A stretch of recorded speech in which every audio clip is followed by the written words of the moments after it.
Hello everyone, this is Manya Agarwal. Welcome to my channel. So आज explore करते हैं nouns. What are nouns? Everything is a noun.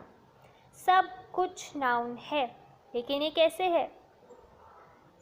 आपके आसपास जितनी भी चीज़ें हैं सब नाउन है। आपकी टेबल, पेंसिल, चेयर, इरेज़र, आप खुद, आपके पेरेंट्स, आपकी बुक्स, आपकी टीचर, आपका टीवी, सब कुछ नाउन है। यहाँ तक कि आप जो सोचते हैं, योर आइडियाज़, जो आप फील करते हैं, आप खुश हैं वो भी नाउन है, आप दुखी हैं तो वो दुख भी नाउन है। लेकिन अब एक बात आती है, अगर टीचर ने पूछ लिया एग्ज़ाम में व्हाट आर नाउन्स और आपने लिख दिया एवरीथिंग इज़ अ नाउन, तो आप तो बोलोगे मैम आपने क्या पढ़ा दिया। लेकिन नाउन्स की एक डेफिनेशन होती है और उस डेफिनेशन को हमें समझना है। तो आइए उस डेफिनेशन को समझते हैं। A noun is a person, place, animal, thing और एन आइडिया। एक नाउन एक इंसान हो सकता है, कोई जगह हो सकती है, कोई जानवर हो सकता है, कोई थिंग।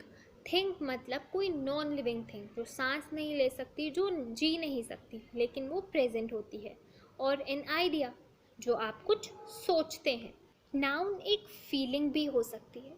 अगर आप खुश हैं वो भी नाउन है। आप सभी को चॉकलेट्स पसंद होंगी। चॉकलेट्स कैसी होती हैं? मीठी होती हैं। तो वो जो चॉकलेट्स की मिठास है वो भी नाउन है। अब नाउन्स को एग्जाम्पल से समझते हैं। ये कौन है? नोबिता। हम सबको पता है हाँ, लेकिन नोबिता एक इंसान है और हमने डेफिनेशन में पढ़ा था ये एक इंसान नाउन होता है। मतलब नोबिता जो एक इंसान है वो नाउन है। अब ये पिक में क्या है? एक जगह है, एक प्लेस है और डेफिनेशन के हिसाब से प्लेस भी नाउन है, तो ये जगह जो पिक में है वो भी नाउन है। अब आपका घर भी तो कोई जगह है, लेकिन आपका घर कोई जगह नहीं है, वो एक थिंग है। आपका घर जिस जगह पर है, जैसे नोएडा हो सकता है, आगरा हो सकता है, वो जगह प्लेस है और नाउन भी है। अब नेक्स्ट पिक में एक टाइगर है, लेकिन ये टाइगर आपको कुछ भी नहीं करेगा। टाइगर एक एनिमल होता है और डेफिनेशन के हिसाब से एक एनिमल भी नाउन है, मतलब टाइगर भी नाउन है।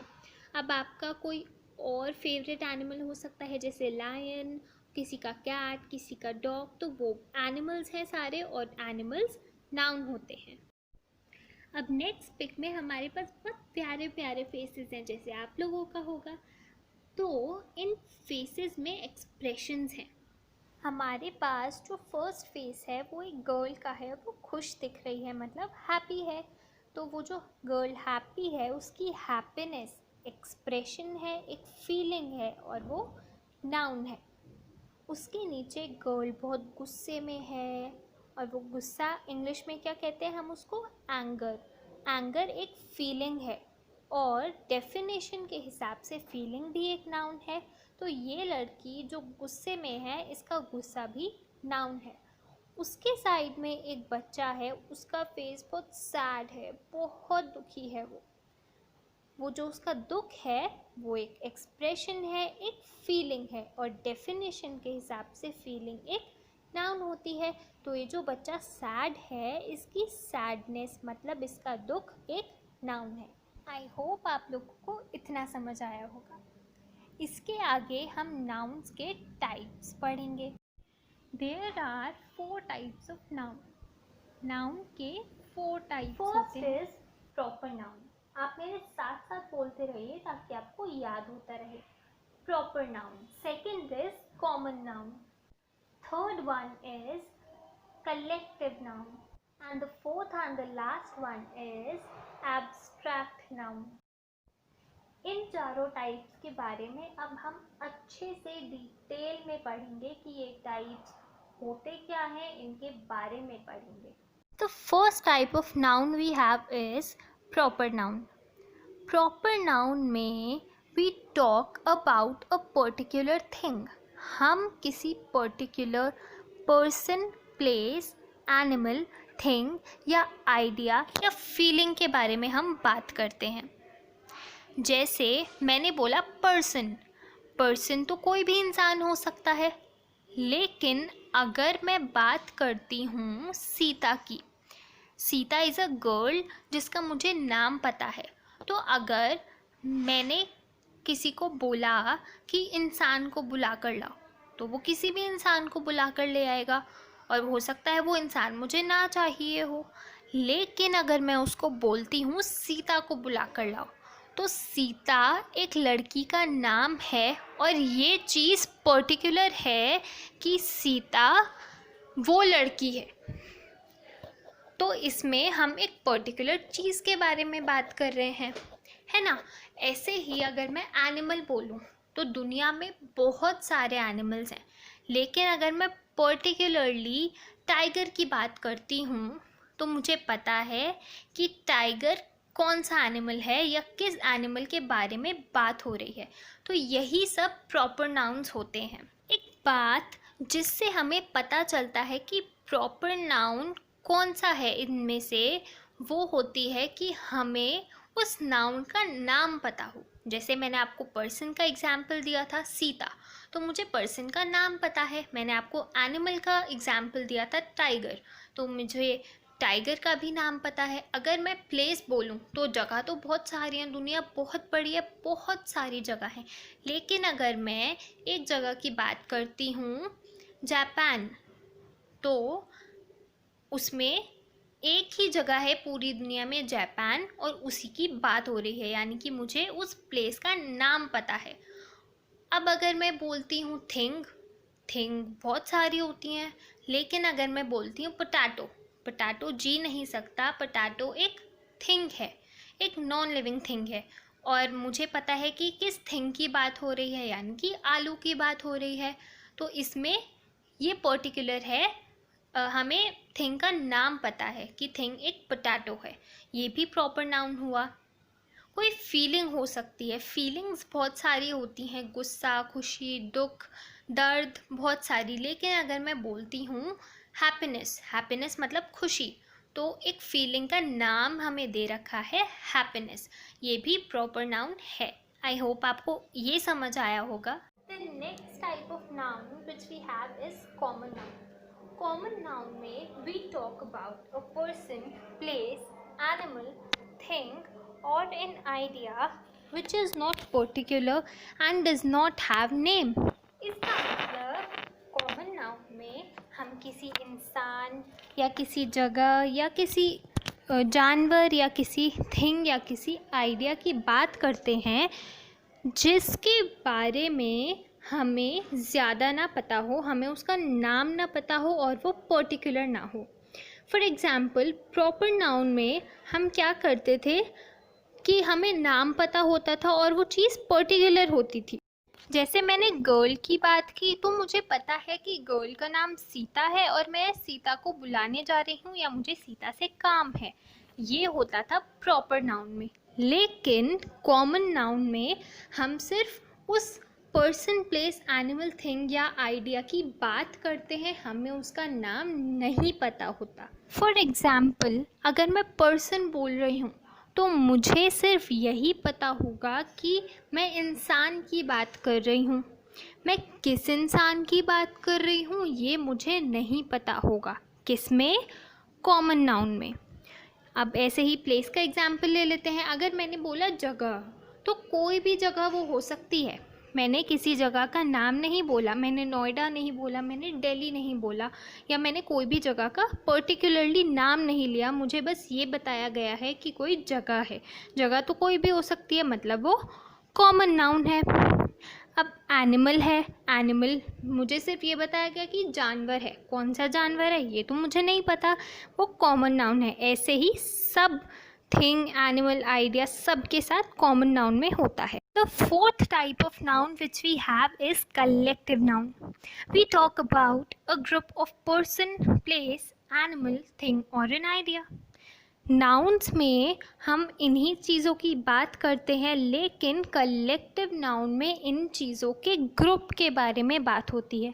ग्रुप मतलब बहुत सारे लोग, ठीक है। जैसे पर्सन है, पर्सन एक हुआ, प्लेस एक हुई, एनिमल एक हुआ, थिंग, आइडिया, ये एक हुए। लेकिन जब इनका ग्रुप बनता है, जब ये बहुत सारे हो जाते हैं, जैसे पीपल, पीपल होता है ज़्यादा लोग, लेकिन जब लोगों की भीड़ होती है तो वो क्या हो गया, लोगों का ग्रुप हो गया, तो वो कलेक्टिव नाउन हुआ। ऐसे ही एनिमल का ग्रुप हो गया तो वो कलेक्टिव नाउन हुआ। थिंग्स का ग्रुप हो गया, जब बहुत सारी चीज़ें ग्रुप में एक साथ रखी हुई हों, वो कलेक्टिव नाउन होता है। अब अलग अलग लोगों के, अलग अलग जगह के, अलग अलग एनिमल्स, थिंग्स और आइडियाज़ के अलग अलग ग्रुप के नाम होते हैं, वो अभी मैं आपको समझाती हूँ। आपको मैंने एक इमेज दिखाई है, इसमें लिखा है a band of main. Main क्या होते हैं, आदमी। अब आदमियों के ग्रुप को बैंड कहते हैं। मतलब जब भी आपके पास किसी सेंटेंस में लिखा हो अ बैंड ऑफ मेन, तो ये पूरा क्या होगा, कलेक्टिव नाउन होगा। ऐसा नहीं है कि आप बैंड को कलेक्टिव नाउन बोल दो और मेन को आप कॉमन नाउन बोल दो, ऐसा नहीं होगा। आपको इसको पूरा अंडरलाइन या सर्कल करना होगा और लिखना होगा कलेक्टिव नाउन। ऐसे ही नीचे सभी के दे रखे हैं, cast of actors, a stack of librarians, a sentence of जजेस। गर्ल्स के ग्रुप को बेवी कहते हैं, सिंगर्स के ग्रुप को कॉयर कहते हैं, है ना। ऐसे ही दे रखा है एनिमल्स का, बर्ड्स के ग्रुप को फ्लाइट कहते हैं, डॉग्स के ग्रुप को कैनल कहते हैं। ऐसे ही थिंग्स का भी दे रखा है। राइस को जब हम ग्रुप में डाल देते हैं तो उसको बोल ऑफ राइस कहते हैं। बाउल नहीं होता, बोल होता है। टी को कप ऑफ टी कहते हैं। तो ये सारे आपको याद करने होंगे, और सिर्फ यही नहीं होते, बहुत सारे होते हैं। आपकी अपनी बुक में हो सकता है और ज़्यादा दे रखे हों, so you have to learn all of these. The next type of noun which we have is abstract noun, जिनमें हम फीलिंग्स की बात करते हैं mainly. We talk about the nouns which we cannot touch. बहुत सारी ऐसी नाउन्स होती हैं जिनको हम टच नहीं कर सकते। ज़्यादातर कौन सी होती हैं जिनको हम टच कर सकते हैं, लेकिन एब्स्ट्रैक्ट नाउन में हम उन नाउन्स की बात करते हैं जिनको हम टच नहीं कर सकते। फॉर एग्ज़ाम्पल, आप खुश हो, सो यू स्माइल। आप स्माइल करते हो तो आप अपनी स्माइल को टच कर सकते हो, वो कॉमन नाउन हुआ। लेकिन आप किसको टच नहीं कर सकते, अपनी खुशी को, वो तो अंदर से है ना। आप तो दिल से खुश हो रहे हो, तो आप अपनी खुशी को टच नहीं कर सकते। खुशी क्या है, एक फीलिंग है, तो इसलिए वो एब्स्ट्रैक्ट नाउन हुआ। बाकी ऐसा ही सभी फीलिंग्स के साथ होता है। अब सिर्फ और सिर्फ फीलिंग्स ही एब्स्ट्रैक्ट नाउन नहीं होती, टेस्ट भी हो सकता है। आप चॉकलेट्स खाते हो, आपको किसी किसी को स्पाइसी पसंद होता है, तो ये सब क्या है, टेस्ट होते हैं। जैसे स्वीट, सॉल्टी, बिटर, कड़वा, है ना। तो ये सब टेस्ट होते हैं, आप इनको टेस्ट कर सकते हो, आप इसको टच नहीं कर सकते। आप टेस्ट किससे करते हो, अपनी टंग से करते हो, लेकिन आप टंग को टच कर सकते हो, आप इन टेस्ट को टच नहीं कर सकते, इसलिए ये एब्स्ट्रैक्ट नाउन हुए। ऐसे ही दो और चीज़ें होती हैं, जैसे आप अभी छोटे हो तो आपका बचपन चल रहा है, और इसको हम इंग्लिश में क्या बोलते हैं, चाइल्डहुड, है ना। तो आप अपने बचपन को तो टच नहीं कर सकते, आप अपनी बॉडी टच कर सकते हो, आप खुद को टच कर सकते हो, आप अपने बचपन को टच नहीं कर सकते। ये भी क्या हुआ, एब्स्ट्रैक्ट नाउन हुआ। ऐसे ही जब आपकी एज बढ़ती जाएगी तो आप खुद को टच कर सकते होगे, लेकिन आप अपनी एज को टच नहीं कर सकते। ये भी क्या हुआ, एब्स्ट्रैक्ट नाउन हुआ, because we can not touch this. Okay, ये नाउन्स पर एक वर्कशीट है। आपको जब ये वीडियो समझ आ जाए तो आपको पूरा चैप्टर समझ आ जाएगा। सो प्रॉमिस मी कि आप ये वर्कशीट सॉल्व करेंगे। अगर आपको कोई भी प्रॉब्लम हुई, या वर्कशीट नहीं समझ आई, या वीडियो नहीं समझ आया, कोई टॉपिक समझ नहीं आया, so please tell me in the comment section. आप खुद कमेंट कर दीजिए, अपने पेरेंट्स को बोल दीजिए कि कमेंट करके मुझे बताएं कि आपको वीडियो कैसी लगी, समझ नहीं आया तो आप पूछ सकते हैं, आप अपने डाउट्स क्लियर कर सकते हैं। अभी मैं सिर्फ इंग्लिश आपको पढ़ा रही हूँ, जब आपको समझ आने लगेगा धीरे धीरे, जब हम कनेक्ट हो जाएंगे तब आप मुझे बता सकते हैं कि आपको और कोई सब्जेक्ट पढ़ना है या नहीं, या आपको कोई टॉपिक किसी और सब्जेक्ट का पढ़ना है, तो आप मुझे नीचे कमेंट सेक्शन में बताइए, तो मैं उस पर भी पर्टिकुलरली एक वीडियो बनाकर डाल दूँगी और आपको फिर आप उसके थ्रू आप समझ लीजिएगा। So that's all we have in this video. Thank you. I hope आपको समझ आया होगा, वीडियो अच्छी लगी होगी। So that's all we have today. I will be back with a new video, a new chapter and some new ideas. So till then, take care and bye bye.